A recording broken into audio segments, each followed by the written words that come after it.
Hoje é 11 de junho de 2019, uma terça-feira, são 11 horas e 37 minutos. Este velho Rábula examina os dois diários que lhe vêm todos os dias e vê, como sempre, a folha mais agressiva que o Estado de São Paulo a respeito de notícias excrescentes da normalidade. O Estadão mais composto, mais prudente. A folha mais agressiva, mais investigativa e com mais deduções respeitantes ao tema que é a bola da vez, envolvimento do ministro da Justiça e do procurador da República Dallagnol no debate ontem inaugurado sobre interceptações das conversas telefônicas e das conversas pela internet de ambos. Os dois, com certeza, têm problemas sérios a resolver. O ministro da Justiça,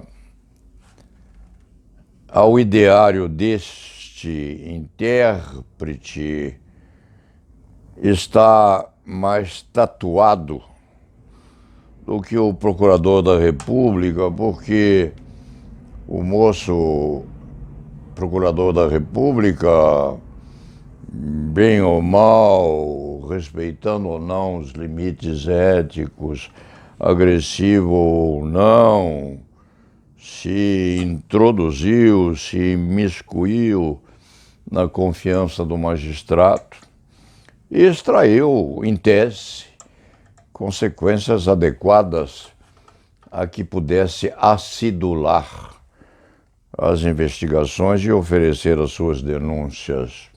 Meio utilizado, quiçá antiético, o resultado alcançado, quiçá melhormente instituído formalmente para o êxito possível das acusações.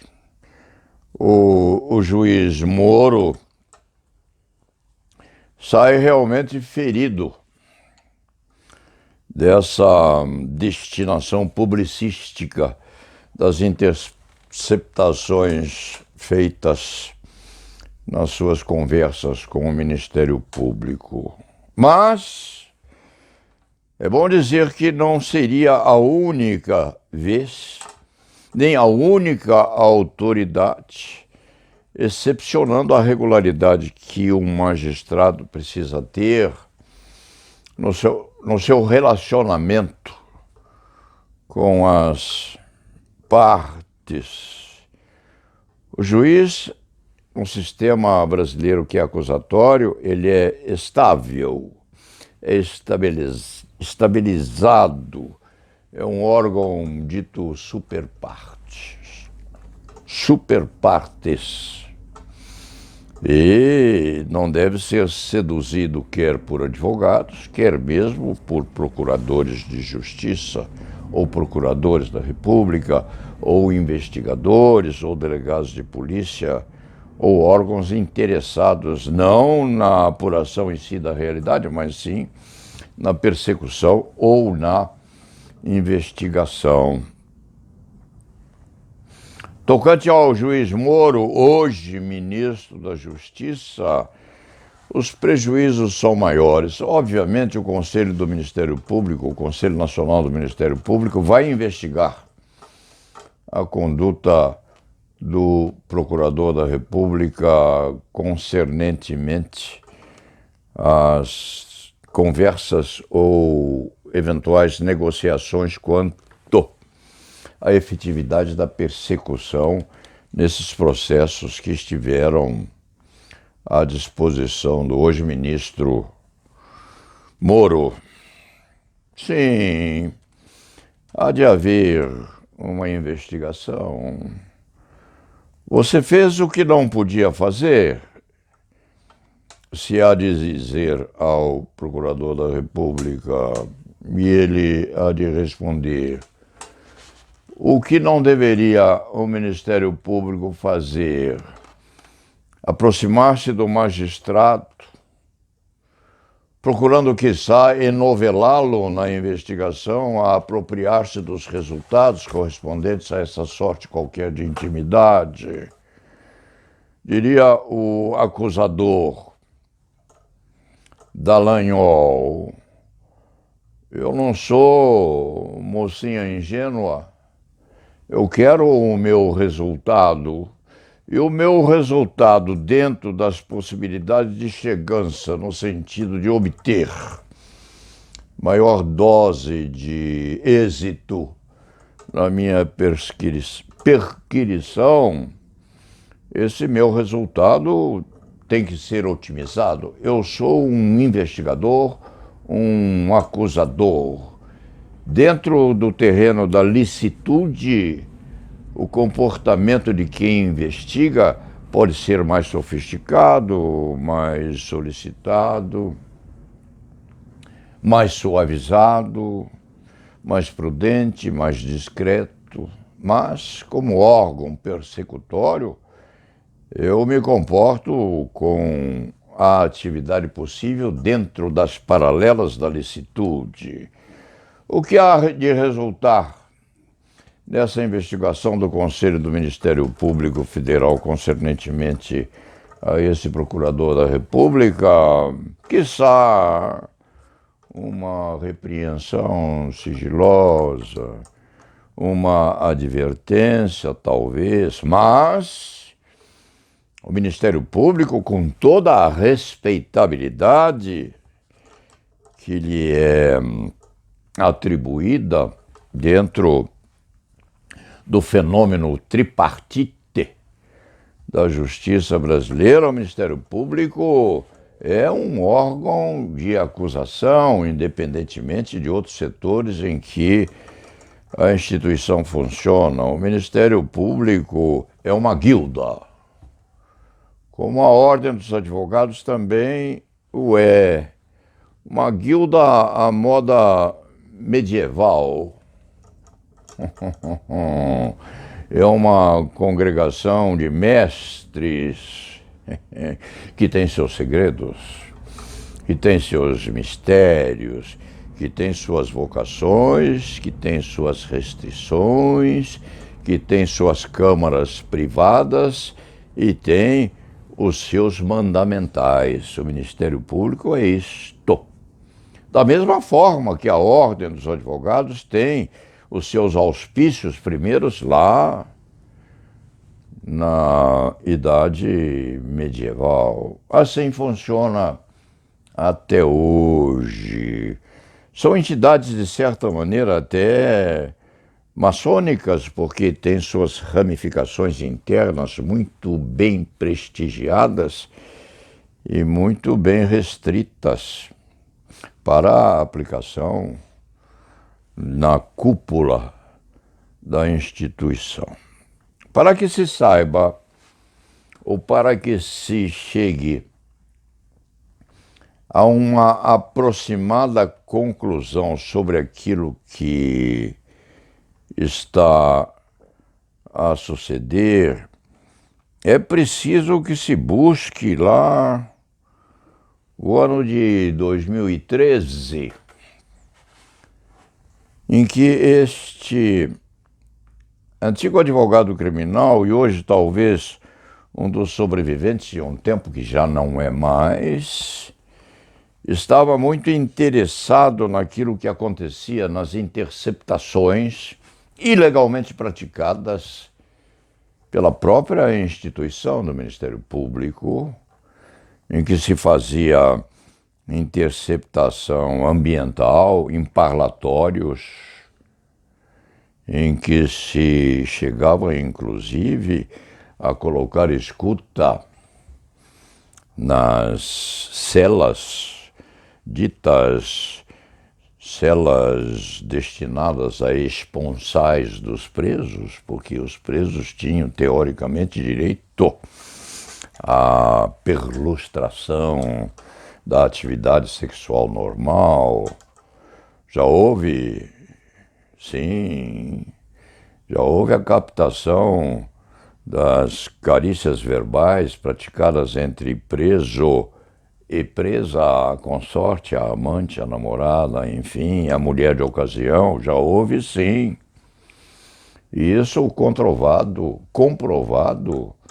documental e visualmente. Há quem tenha esse tipo de arquivo. Já aconteceu de conversas de advogados com presos no parlatório serem captadas insidiosamente pelos investigadores. Inclusive, isso faz parte do mesmo ou do próprio projeto anticrime levado sob o antebraço do ainda ministro da Justiça, Sérgio Moro.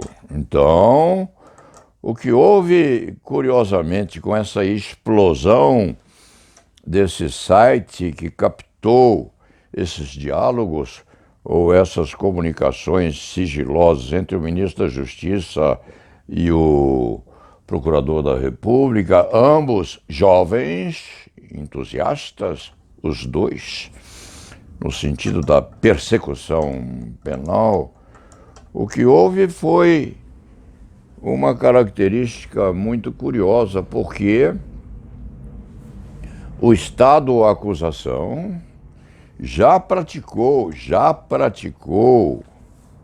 esse tipo de interceptação e praticou com muita efetividade, a ponto de a Ordem dos Advogados ter provocado no Conselho Nacional do Ministério Público um pedido de providências, Conselho Federal, ao Conselho Nacional do Ministério Público, no processo 0.000.000.2012-95. Um pedido de providências muito sério, porque naquele tempo, aquela época, este velho escriturário do direito e do processo penal já era muito antigo no ramo, a ponto de ter um arquivo muito bom particular nos seus gavetões e ter outro arquivo maior ainda neste cérebro ainda funcionando e, graças aos fados não atingidos ainda por Parkinson ou Alzheimer, as canoas cerebrais deste escriturário funcionam bem presentemente e são um retrato daquilo que já passou com 62 anos de experiência na área criminal. Naquele tempo, 17 estados da federação continham ou haviam sido palco de contratação pelo Ministério Público de cada região de um programa eletrônico chamado Guardião, adquirido mediante pregão e com um só pretendente, havendo, num certo aspecto, até uma reserva de mercado, porque aquele que era implantado, por exemplo, em São Paulo, não era implantado num outro estado da federação. O Ministério Público adquiriu, sim, mecânica eletrônica com capacitação para interferir nos segredos alheios, e o fez E o fez até certo ponto com uma dose de eficácia grande, porque havia inclusive uma concentração de atividade de aconselhamento recíproco entre o próprio Ministério Público e as chamadas polícias militares. Isso funcionou sim. Há provas espalhadas por aí, podendo ser concentradas se quando houver desafio para se abrir a porta do passado, daquilo que já foi. Porque, em princípio, e lá atrás, era preciso que o Ministério Público dependesse de autorização judicial para obter informações daquelas entidades que conseguiam ou que praticavam o domínio das ligações telefônicas e até daquelas que diziam com a internet era preciso que houvesse autorização judicial em tese, um terreno escabroso, fechado, posto nos subterrâneos desses contatos informais entre uma instituição e outra. Em princípio, era aquilo. Mas depois, segundo consta, a nobilérrima, a expressão parece adequada, ou nobilíssima instituição se apropriou das possibilidades próprias de fazer tais interceptações, sem depender de concurso ou autorização de terceiros. E, segundo consta, fez aquilo durante um tempo que não se sabe se foi ou não prorrogado para o presente. O que se sabe é que esta respeitadíssima instituição tem hoje os seus órgãos de inteligência, faz as suas investigações com bastante propriedade e com um segredo dividido com muito poucas outras instituições e com muito poucos outros setores, inclusive com Polícia Federal, com esses órgãos de investigação que no Brasil seriam chamados, se alienígenas seriam chamados de CIA ou FBI, qualquer coisa semelhante. Um terreno, sim, reservado às guildas, que a Ordem dos Advogados não tem. A Ordem dos Advogados é, em princípio, aberta, não usa segmentos fechados à entrada em suas seccionais e suas subseções, não investiga a atividade das moças, das advogadas que vão entrar nos gabinetes dos diretores ou das subseções, não passa advogados e advogados naqueles órgãos eletrônicos que são inspecionantes, até mesmo das intimidades de umas e outras, além das bolsas e malas dos advogados em si. Então, há sim, em paralelo, nas duas guildas, vamos chamá-las de guildas, há um desnivelamento muito grande que se eleva e que aumenta até mesmo nos tribunais superiores, porque o Ministério Público tem chegança nos ouvidos do próprio presidente do Supremo Tribunal Federal, toma assento ao lado dele, enquanto o advogado resta em pé na tribuna sem a possibilidade sequer de ter uma cadeira para descansar seus artelhos, já às vezes vitimizados pela idade. Isso funciona assim. São órgãos que têm os seus segredos, como o Conselho do Ministério Público tem os seus, como os conselhos federais, inclusive da Ordem, têm as suas intimidades, mas uns são mais abertos e os outros são fechadíssimos. Não se sabe até que ponto o Ministério Público hoje tem capacitação para essa eletronização da escuta e da captação autoritária e unilateral das intimidades alheias. Só esse próprio órgão poderia dizer se tem ou se não tem. Se o tiver, provavelmente não o dirá.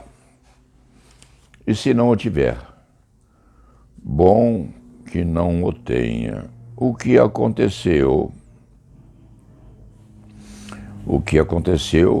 é que essa atividade que se diria praticada em nome do poder estatal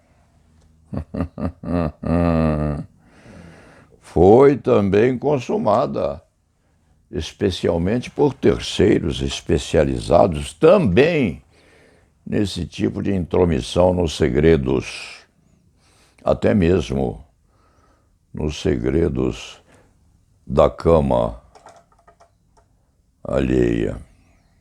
E deu nisso. Agora, o que se afirma é que a interceptação é ilícita. A interceptação é imoral. A interceptação é suja. A intromissão é porca. A intromissão nas atividades secretas de um ministro da Justiça com um procurador da República, a intromissão é extremamente inapetente para aqueles que cultivam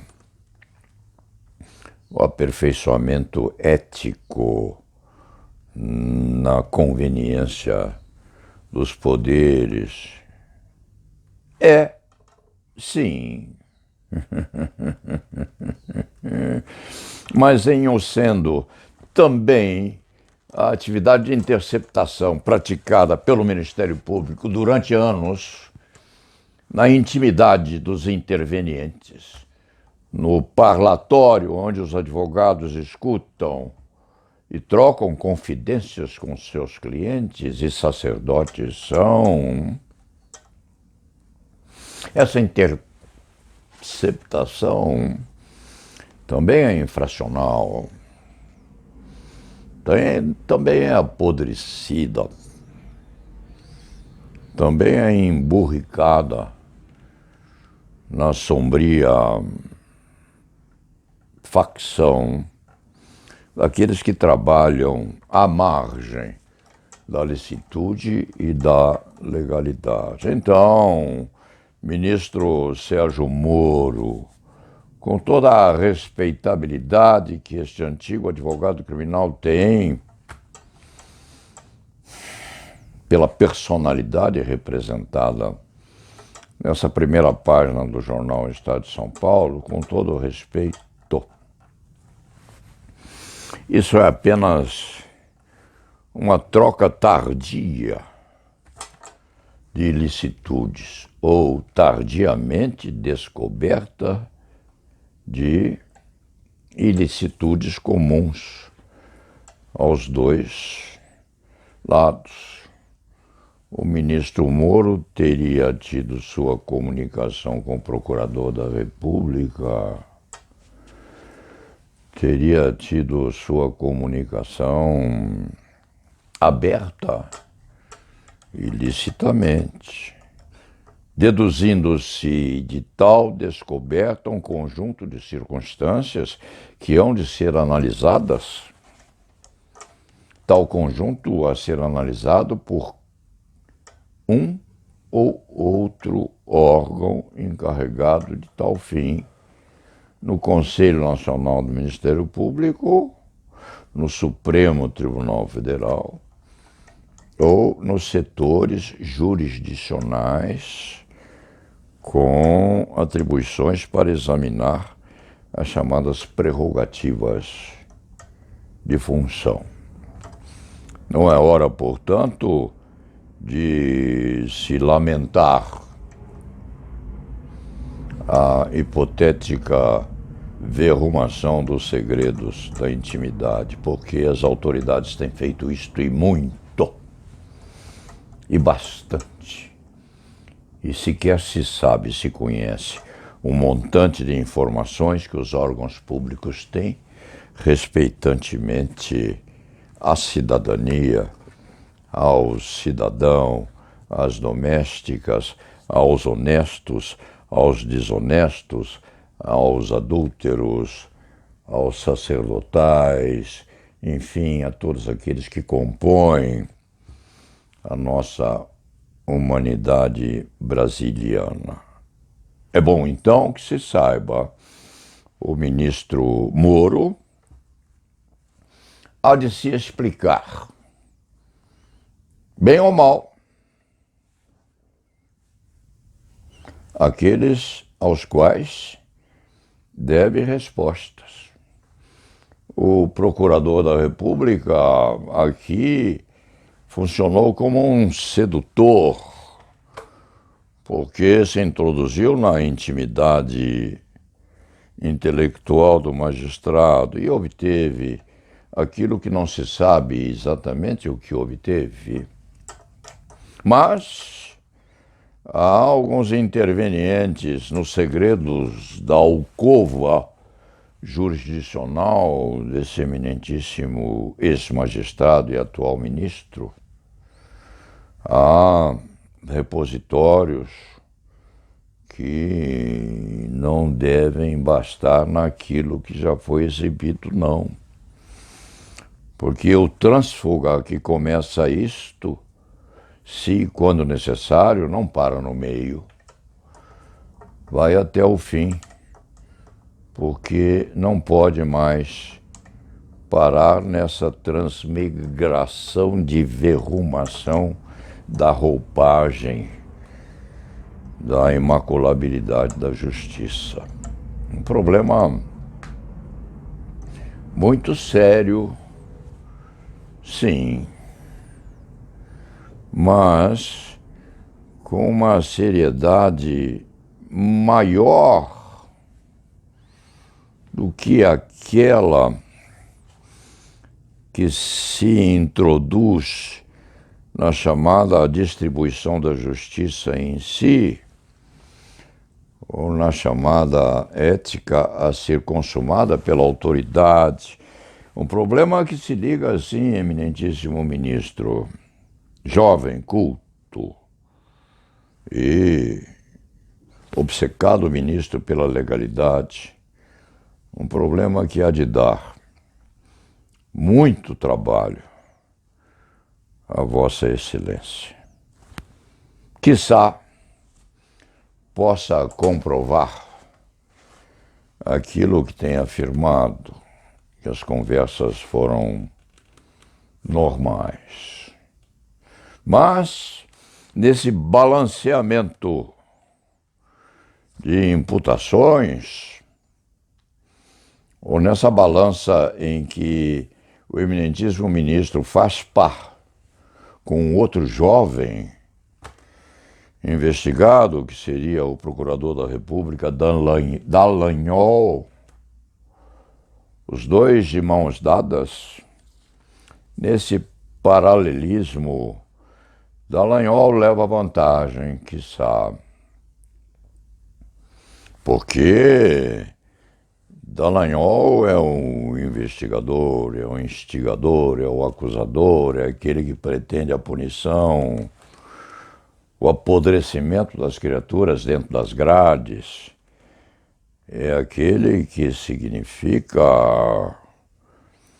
as artes do bem voltadas ao extremo, na instigação ao desenvolvimento daquilo que classificaria a imputação como verdade.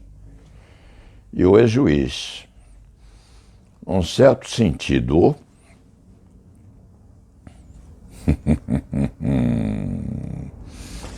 tem pouca habilidade para esse tipo de problema, porque é um moço que, tecnicamente, queria o bem do país, pretendia o aprimoramento da imaculabilidade da nação e se introduz também nessa nuvem grídia, nessa nuvem apodrecida da consumação de tentativas de obtenção de resultados por via indireta e não admitida na lei e no comportamento ético. Ver-se-á o que vai acontecer. O que costuma acontecer nesse tipo de conflagração, que é um tipo de conflagração em que os dois lados têm suas razões, o que costuma acontecer é que o problema extrapola tanto esse tipo de descoberta que vai repercutir, sim, na Suprema Corte e nos consentâneos da brasilidade.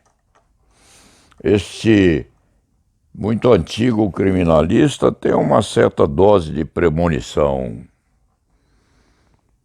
E essa premonição, ou seja, o acertamento do futuro, é quase que o resultado de algoritmos. Algoritmos deve ser uma palavra correta. A Lava Jato há de se salvar.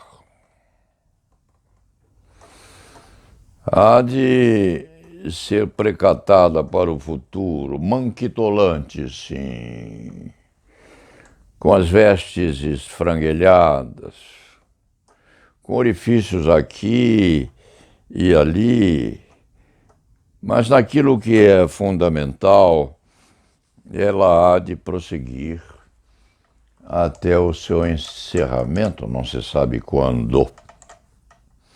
Vai prosseguir. No futuro, com esses retalhamentos na integridade corporal da moça a Lava Jato. Antes, uma Santa Joana. Hoje, a rainha de Sabá. Mas chega lá, com a Suprema Corte a tentar salvá-la, com preocupações, sim, quanto à eventual precatação da liberdade dos injustamente envolvidos. E se chega aí a um recanto muito complicado. Ontem, este escriba esteve numa rede de televisão, foi convidado a dizer o que pudesse dizer a respeito desse tipo de conflito, porque a sociedade aí seria, segundo alguns, mais importante do que os indivíduos. E se o indivíduo precisasse ser sacrificado em benefício da coletividade, que o fosse. Isso justificou, inclusive, milhares de cabeças decepadas na Revolução Francesa, inclusive dos líderes sabendo-se que uns e outros na Revolução Francesa tinham seus 27, 29 anos. O mais antigo não havia chegado à idade de Cristo e perderam o pescoço na Revolução. Eles mandaram matar, mandaram recortar as línguas dos franceses pecaminosos e morreram depois. Inclusive Danton, que seria o mais romântico deles todos. Danton é peça, inclusive, que um filho deste cronista praticou. Danton, que morreu na guilhotina. Há, na transmigração da história, quem haja passado aos outros lados desse mundo que nós não conhecemos, ou seja, na hipotética imortalidade,